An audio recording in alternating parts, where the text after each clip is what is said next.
Bonjour à tous, bienvenue sur Fan de Couteaux. Aujourd'hui, 2 salles, 2 ambiances, 2 couteaux, 2 ambiances. En dessous, artisan, cutellerie, boa, avec une lame comme vous pouvez le voir, S90V Poly Miroir de chez Miroir, j'en reparle bien évidemment dans 2 petites secondes. Et au-dessus, le tout nouveau CJRB Resource. Je fais une parenthèse, ça faisait longtemps que je m'étais pas adressé à vous. J'ai pas mal de vidéos à faire, puisque pas mal de nouveautés à vous présenter. Et si j'attends trop longtemps, ça ne sera bien évidemment plus des nouveautés. Donc, moins d'intérêt en tout cas à ce que je vous les présente. Du coup, je commence aujourd'hui par Artisan et CJRB, sachant qu'ici, avec ce modèle BOA, ils ont fait appel à Kickstarter. Vous savez, c'est un site de financement participatif. Il vous reste une semaine, si vous êtes intéressé bien évidemment, pour acheter un BOA à un prix compétitif. Et vous verrez que si vous attendez la fin de ce Kickstarter, le prix ne sera plus du tout compétitif. C'est l'idée de ces sites de financement participatif. Je vous remercie pour Opus et le Tavros, puisqu'il a réussi à atteindre les 150 modèles prévendus. Du coup, le couteau va rentrer en production et une partie de son rêve va se réaliser avec ce dernier opus, le modèle Tavros. Donc ça, c'est plutôt cool. Merci à tous ceux qui ont participé. Je fais une autre parenthèse. Vous avez été plusieurs après la vidéo de Jack Wolf, et puis je le vois lorsque je lis les commentaires, à me mettre « on voudrait voir plus de marques françaises sur la chaîne. Pourquoi tu ne présentes pas plus de couteaux français ?» Alors, je vous dis tout. Généralement, je suis pas du genre à aller contacter les marques pour qu'elles m'envoient des couteaux, même si je le fais de temps en temps. J'avais contacté 2-3 couteliers français, des couteaux que j'étais prêt à acheter, puisque j'estime en tout cas, lorsqu'on achète auprès d'un artisan coutelier qui va passer du temps dans la fabrication de ce couteau, je n'ai pas envie qu'il m'offre le couteau. Il a aucune raison d'ailleurs de m'offrir le couteau. Je comprends qu'ils doivent le vendre puisque c'est son travail, c'est comme ça qu'il arrive à en vivre. C'est comme si les gens ils venaient dans mon restaurant et qu'ils veulent bouffer gratuitement. Donc, ok, c'est pas possible. Donc j'avais contacté 2-3 couteliers de renom, je vous donne les noms, David Lespet, à qui j'ai envoyé pas mal de messages, qui ne m'a jamais répondu.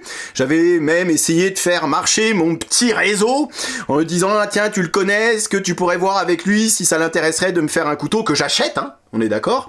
Et puis comme ça me permettrait de le présenter sur la chaîne. Donc toujours aucune réponse. Il y a Philippe Jourget, voilà, qui pour moi c'est vraiment, je rêve quelque part de posséder un vrai, même si j'ai du CKF Jourget, mais d'avoir un vrai Philippe Jourget. Et pareil, jamais de réponse de leur part.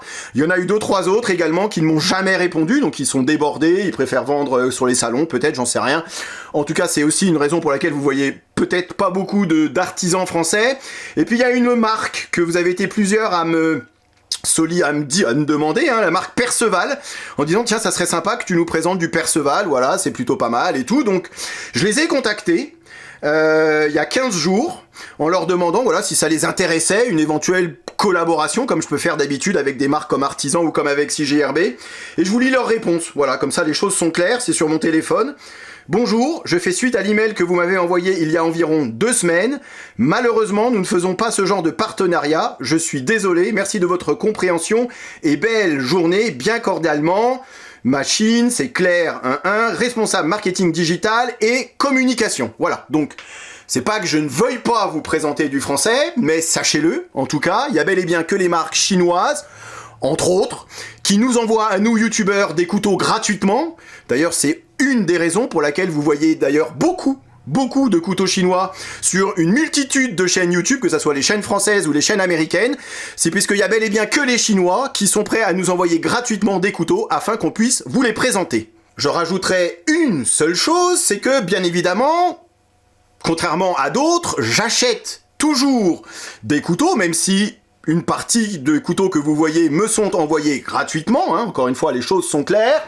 Un de mes derniers achats, par exemple, c'est ce Benchmade Mini Adamas, cette version carbone et lame en Mania Cut, qui est juste de toute beauté, mais je vais pas vous représenter ce couteau, puisque je vous l'avais déjà présenté dans sa version Crewwear. Pour ceux qui sont abonnés à ma page Instagram, vous voyez également passer des couteaux que vous n'avez pas encore vus sur la chaîne. Il y a un Spyderco Paisan, que j'ai bien évidemment acheté. Voilà, les marques américaines ne nous envoient pas des couteaux gratuitement. Comme je l'ai dit et je le répète, c'est bel et bien que les Chinois, entre autres. Il y a ANV qui est en train de balancer un peu des couteaux à tout le monde en ce moment, et c'est plutôt très bien, hein. Je ne critique pas le fait qu'ils veuillent communiquer et qu'on voit leurs couteaux sur la chaîne, donc sachez-le, en tout cas, si, voilà, il y a des couteaux que j'achète, toujours, puisque je suis fan depuis, voilà, je suis fan de couteaux, et je me fais plaisir aussi avec des couteaux que j'achète, mais c'est vrai que, essentiellement, ce sont des couteaux que l'on m'envoie gratuitement, que je vous présente sur la chaîne, et j'essaye encore une fois à chaque fois de le préciser pour que les choses soient le plus transparent possible. Après, ça veut pas dire que les gens achètent ou que les gens m'achètent. Si j'ai des choses à dire sur les couteaux, je le dis. Même si Jack Wolf m'envoie des couteaux, les Jack Wolf c'est très bien, encore faut-il aimer les couteaux à cran forcé, mais si vous aimez les couteaux à cran forcé, on ne peut pas critiquer la qualité des couteaux Jack Wolf. Après, sur les tarifs, et lorsque je vais vous dire le tarif de celui-ci, vous allez sauter au plafond, et encore une fois, c'est pas moi qui fixe les tarifs, c'est pas moi qui fixe les marges, c'est pas, voilà, moi je vous dis ce qu'il en est, je vous dis si c'est bien, si c'est pas bien, et encore une fois dans mes vidéos, l'idée principale, ce fil directeur que j'ai toujours en tête, c'est que si jamais vous achetiez un couteau suite à une de mes vidéos, je n'ai pas envie que vous soyez déçus, et je veux que vous puissiez acheter en toute connaissance de cause, soit des couteaux à 70 €, soit des couteaux beaucoup plus cher, comme ce modèle premium, ce modèle BOA, tout nouveau couteau signé Artisan Cutellerie. Revenons à nos moutons, et ce qui nous réunit tous aujourd'hui, ce sont ces deux couteaux de la même firme, de la même maison, la maison Artisan Cutellerie avec cette marque CJRB qui est la marque entrée de gamme, qui ne veut pas dire bas de gamme. Je vous ai déjà présenté nombre de couteaux CJRB, et d'ailleurs mon petit doigt me dit qu'on reverra très prochainement un petit Pyrite sur la chaîne. Je dis ça, je dis rien. Celui-ci, le modèle Resource, je vous le présente juste après vous avoir présenté ce très joli modèle BOA, même si j'avais pu choisir la version du BOA, j'aurais certainement pas choisi cette version très bling bling, très show off. Disons qu'avec cette version et cette lame polymiroir et ce manche en taille Mascus en titane damassé, Artisan Cutellerie nous montre tout leur savoir-faire et ce qu'ils sont capables de faire. Pour ceux qui connaissent ce S90V acier de l'espace, la difficulté qu'il y a à le rendre polymiroir comme ici, avec zéro défaut, et j'insiste sur le zéro défaut, c'est très joliment fait. Vous voyez, vous auriez presque la possibilité de me voir si je me cachais pas derrière le caméscope. Donc ça, c'est une lame qui est juste magnifique, mais comme j'ai dit, c'est un peu bling bling, c'est un peu brillant, c'est un peu too much à mon goût personnel, mais sachez qu'il existe d'autres versions. Première collaboration à l'international pour ce modèle BOA, collaboration avec le designer canadien, le coutelier canadien, jeune coutelier canadien, à peine 18 ans, Jonathan Shaw, qui fabrique des couteaux depuis l'âge de 14 ans et qui est à l'origine du design de ce modèle BOA. La longueur ici 18,3 cm, donc on est vraiment dans cette idée de couteau de poche, lame 8 cm, pour un poids, toutes les versions sont sous la barre des 100 grammes. Donc on est véritablement dans ce qu'on peut appeler un couteau de poche, avec la particularité, c'est cette forme de lame harpoon, forme en harpon avec un faux tranchant sur le dessus qui remonte légèrement et qui donne justement à cette lame ce côté un peu tactique, un peu agressif, un peu harpon, mais que je trouve magnifique. Le seul regret que j'ai, mais ça vient du design, c'est cet énorme trou dans la lame. J'aurais tellement préféré qu'il n'y ait pas de trou, tellement préféré qu'il n'y ait pas les thumb studs non plus, histoire d'avoir vraiment une lame pure, une lame sobre, lisse, voilà, vraiment sans, voilà, juste la lame, puisque pour l'ouverture, vous avez ici front flipper, bretelle, braguette et ceinture, cette énorme braguette ici, et je trouve que c'est tellement dommage. Alors oui, ça permet effectivement d'ouvrir son couteau avec le Spidey Flick. Ici, les thumb studs, faut vraiment y mettre de la pression. Je trouve que c'est vraiment pas très pratique, d'aller ouvrir son couteau avec les thumb studs. Ça marche tellement bien avec le front flipper, j'aurais tellement préféré en tout cas qu'il y ait cette lame sans le trou, sans les thumb studs. Bon, encore une fois, ça c'est mes goûts personnels. Comme je vous ai dit, 4 versions différentes, celle-ci étant la plus bling bling, étant la plus chère également. Donc je remercie Artisan Cutellerie de m'avoir fait plaisir en m'envoyant cette version, mais à choisir, j'aurais certainement choisi une autre. Alors vous avez le Steeple BOA, avec un manche en titane, jigged titanium, vous voyez, c'est un titane texturé. Je vous avais présenté le Jack Wolf comme ça, et je vous avais dit d'ailleurs au moment de la Jack Wolf, ça revient un petit peu à la mode, hein, même si c'est Peña qui avait pas inventé, mais qui avait commencé à démocratiser en tout cas cette finition titane. Vous avez le Tacti Boa Full Black, tout noir, lame noire, manche noire avec un bel insert carbone. Et vous avez celui que je préfère et celui que j'aurais choisi du coup, le Rustic Boa, avec un manche en titane et un très bel insert en micarta. Je trouve que si on a un couteau, voilà, si couteau étant fait pour être porté au quotidien, et si je devais porter ce modèle boa au quotidien, c'est véritablement ce rustic boa que j'aurais pu choisir comme version avec une lame. Alors c'est un sablage très léger, Sandblast. Alors c'est vraiment très très léger, on est entre le satin et cette finition miroir. Je trouve que le résultat sur la lame, alors je vais essayer de vous trouver des photos, je sais pas si j'arriverai à trouver ce que je veux, mais bon. Regardez, il y a plusieurs vidéos, Metal Complex qui a fait une vidéo des 4 modèles, comme ça vous avez vraiment la vision des 4 modèles. Mais je trouve cette finition sablée comme ça qui est juste de toute beauté. Donc c'est le Rustic Boa. Ces 3 modèles sont en S35VN, alors que ce Full Dress Boa, donc qui est vraiment la version la plus, la plus bling bling, comme j'ai dit, la version show off, la version un peu couteau de collection, la version qu'on n'a pas envie d'utiliser, on n'a pas envie d'abîmer cette magnifique lame et cette magnifique lame miroir, comme ça c'est juste de toute beauté. Ce magnifique manche Taimascus titane damassé qui est également de toute beauté, donc ça c'est vraiment un peu le couteau de vitrine, le couteau qu'on va montrer pour montrer ce qu'ils sont capables de faire, voilà, et c'est comme ça à mon avis que Artisan Cutellerie a conçu ce modèle full dress. L'idée c'était pas forcément, ils savaient très bien que c'était pas cette version là qu'ils allaient vendre le plus, surtout au tarif. Et je vous parle du tarif dans 2 petites secondes, vous allez vraiment sauter au plafond. Autant les 3 autres versions, on est sur des tarifs encore acceptables. Avec Kickstarter, sur Kickstarter, parce que vous allez voir qu'après la campagne Kickstarter terminée, les prix ils vont forcément grimper, et là on est sur des tarifs dissuasifs, alors qu'avec cette campagne Kickstarter on est encore, je trouve en tout cas par rapport à la qualité du couteau, à la qualité des matériaux, sur des tarifs acceptables sur les 3 autres modèles, que les choses soient claires. Point de vue ergonomie, j'aime beaucoup ce couteau. C'est un manche qui est finalement très confortable, un manche qui est, vous voyez, qui est bien contourné. On a vraiment l'empreinte de nos 4 doigts qui vient tout naturellement à l'intérieur du manche. On est sur un couteau qui est pas trop fin, mais relativement compact, donc facilement transportable, sous la barre des 100 grammes. Le couteau disparaît dans la poche. On a toujours ici, ici on est vraiment dans ce côté full dress. Le côté on montre ce qu'on sait faire avec le clip poche, qui match parfaitement bien. Et les plaquettes en titane damassé. Ici on est sur un frame lock. Le Rustic Boa c'est un bolster lock. Enfin voilà, vous avez différents pareils, hein, ils ont un petit peu adapté et changé en fonction des plaquettes et des matériaux du manche. Vous avez ici cette entretoise pareil en Taimascus. Alors Taimascus, TI pour titane, mascus pour damas, donc c'est du titane damassé, hein, c'est exactement la même chose. Avec ici la marque qui est inscrite ici. Seul petit reproche qu'on pourrait faire, et c'est plutôt à mon avis sur cette version, c'est que comme vous pouvez le voir, hein, c'est ici on est sur un manche finalement assez lisse.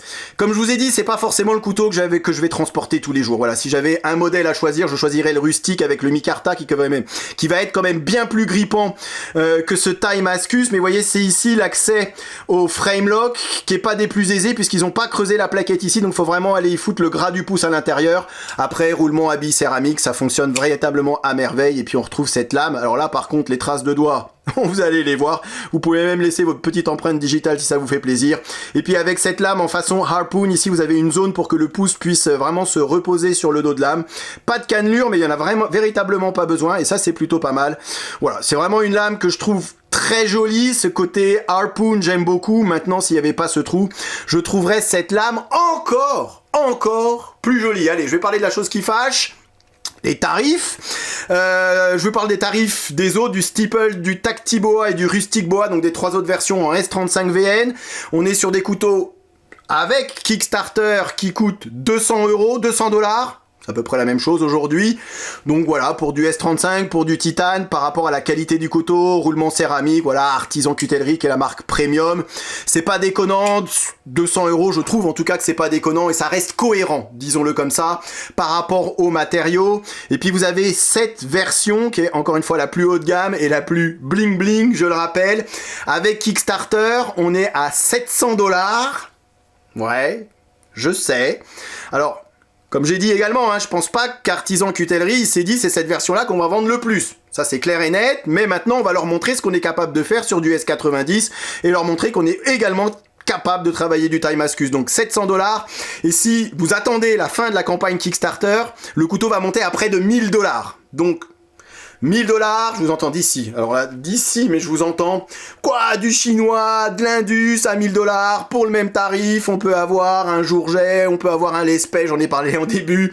Alors pas tout à fait, mais on peut avoir de l'artisanat français sans aucune difficulté. Donc oui, c'est cher, mais comme je vous ai dit, c'est pas forcément cette version que je choisirais en premier. Je trouve que le Rustic Boa pour du S35 avec ce magnifique insert en micarta, ce manche qui est quand même bien arrondi, hein, il y a eu du travail de fait sur le manche. Cette ergonomie de manche, j'insiste, hein, c'est vraiment l'ergonomie qui me plaît beaucoup sur ce couteau. Voilà, petit, mais quand même assez de place sur le manche. On sent que c'est un couteau qui a été bien pensé, malgré encore une fois des petits, pour moi en tout cas, des petits soucis côté plutôt esthétique que dans la réalisation. Sachez, juste je le précise, mais si jamais vous attendez la fin de la campagne Kickstarter, les 3 autres modèles, ils montent à près de $300. Donc voilà, comme je vous ai dit, c'est franchement dissuasif, $300, $200, je trouve que c'est encore acceptable. Allez, j'arrête ici sur ce modèle Boa. Et oui, vous n'avez pas encore eu l'occasion de voir ma tronche. C'était un peu fait exprès, j'essayais de me planquer le plus possible derrière l'écran du caméscope. Allez, ce modèle Resource, bien plus abordable financièrement. Après, vous allez voir qu'on n'est pas non plus sur les mêmes matériaux. Mais si je devais choisir un des 2 couteaux pour aller m'amuser en forêt, c'est clair et net que je choisirais celui-ci plutôt que celui-là. Design Dirk Pinkerton, qu'on connaît déjà puisqu'il a collaboré nombre de fois avec la marque Concept.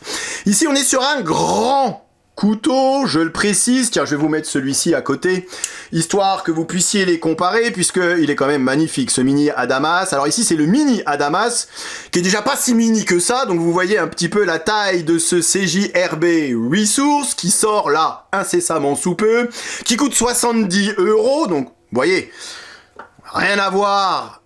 Voilà, 10 fois moins cher que celui-ci, encore une fois, après on n'est pas tout à fait dans la même type d'utilisation. 23,2 cm de couteau, on n'est pas sur un EDC, on n'est pas sur un couteau de poche, on est sur 10,6 cm de taille de lame, je le donne jamais, mais là je vous la donne, 12,6 cm de couteau fermé, pour un poids de 170 grammes, donc c'est un gros couteau costaud.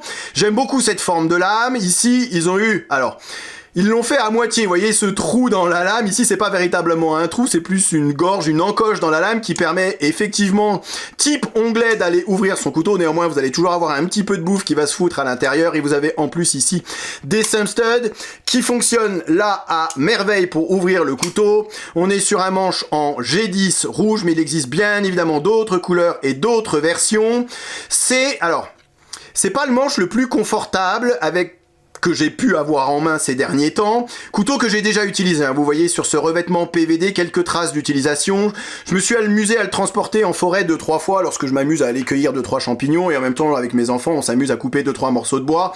Donc un couteau qui est tout à fait capable. Maintenant c'est pas forcément le manche le plus agréable qui soit si vous comptez en tout cas travailler longtemps avec votre couteau, bien qu'ils aient un petit peu contourné le manche à ce niveau-là. Moi ça a été fait par de la machine, mais on reste sur un manche finalement assez angulaire, assez anguleux, et pas forcément des plus confortables. Si c'est juste pour couper un bâton, ça passera. Si c'est pour travailler 3 heures avec son couteau, je vous conseille de mettre des gants. Vous aurez largement la place d'y mettre des gants vu la taille du manche, donc pourquoi pas avec des gants, ça passera largement. On est sur un couteau, vous voyez, avec des platines en acier inoxydable qui n'ont pas été ajourées. Ça fait un peu, je vais pas dire brut de décoffrage ce couteau, mais on sent que, voilà, c'est vrai que parfois ils ajourent un petit peu les platines, parfois ils nous mettent des liner lock peut-être un petit peu plus grands. Ici on sent qu'ils ont voulu véritablement faire un utilitaire, le couteau, zéro prise de tête, le couteau et c'est comme ça que je le porte et ça me va très bien. Hein. On s'entend, hein, je critique pas ce qu'ils ont voulu faire, je dis juste que on est vraiment dans l'essence, finalement dans un couteau, quoi. Un couteau qu'on a envie d'utiliser, c'est pas un couteau de vitrine, c'est certainement pas un boa full dress, voilà, ça c'est le couteau. Quand je pars en forêt, je me dis, tiens, je vais prendre ce modèle Resource, on a sur un grand couteau, on a une belle taille de lame, ça nous offre quand même un peu plus de portée, un peu plus de puissance de coupe grâce à cette lame, sur un couteau qui est costaud, hein, on s'entend, même si on reste sur un petit liner lock, mais bon, ça permet juste et simplement de nous sécuriser le couteau ouvert. On est sur un gros stop pin, donc une lame et un couteau qui va être costaud à l'utilisation, et ça c'est plutôt pas mal. Confortable, oui, si c'est juste pour une après-midi, ça passera largement. Et puis on a cette forme de lame, un léger drop point, une lame tout embellie avec une belle zone plate, une lame très utilitaire. On est véritablement sur un un vrai utilitaire. On n'est pas sur un deep carry, vous voyez, le clip, le dernier clip à la mode avec le port le plus discret possible. Encore une fois, on n'est pas non plus dans un couteau de poche ou dans la définition même du couteau de poche. Petit trou pour y ou gros trou pour y passer une lanière si jamais vous voulez sécuriser le couteau lorsque vous coupez avec. On est vraiment dans ce côté utilitaire du couteau. Vous avez bien évidemment toujours ces roulements céramiques, pardon, quelle rondelle, ben il y a plus de rondelles, ça existe plus les rondelles, ah si ça existe toujours les rondelles, pardon, ça existe chez Benchmade les rondelles par contre, mais ici on est bel et bien sur du roulement céramique, donc ça fonctionne très bien, une détente qui est réglée à la perfection, voilà, on est sur le bon gros couteau costaud, brut de décoffrage, un peu à l'ancienne, je vous l'avouerai, mais au moins un couteau qu'on n'a pas peur d'utiliser, qu'on a envie d'utiliser, 70 €, vous voyez, c'est pas exorbitant non plus, aujourd'hui, hein, remettons les choses à leur place, aujourd'hui, c'est pas déconnant non plus, et on reste sur cet acier, le ARRP M9, acier tout spécialement développé et utilisé par Artisan Cutellerie et CJRB, issu de la métallurgie des poudres, je le dis toujours, c'est le plus bas de gamme des aciers issus de la métallurgie des poudres, mais ça fonctionne très bien, on a un tranchant qui dure finalement assez longtemps, et pour l'avoir utilisé et ne le pas avoir encore aiguisé ou affûté, ça coupe encore très fort, un petit passage au cuir quand on rentre de la promenade et c'est reparti pour la prochaine fois. Donc honnêtement, si vous recherchez un véritable utilitaire, un bon gros couteau costaud, un peu à l'ancienne, un peu brut de décoffrage, il est vrai, je ne peux que vous conseiller ce tout nouveau CJRB Resource. Allez, je vais m'arrêter là, longue vidéo à cause de cette longue introduction. Les prochaines seront certainement un petit peu plus courtes. Je vous remercie d'avoir regardé cette vidéo et bien évidemment, je vous dis à très bientôt sur Fan de Couteau. Salut! Présentation, comparaison avec d'autres modèles et test de coupe en fin de vidéo comme d'habitude. Ok, allez, voyons voir ce que ça donne. Rasoir. Encore une fois, les goûts et les couleurs. C'est simple et efficace. Je suis faible, j'achète. Il n'y en aura pas pour tout le monde.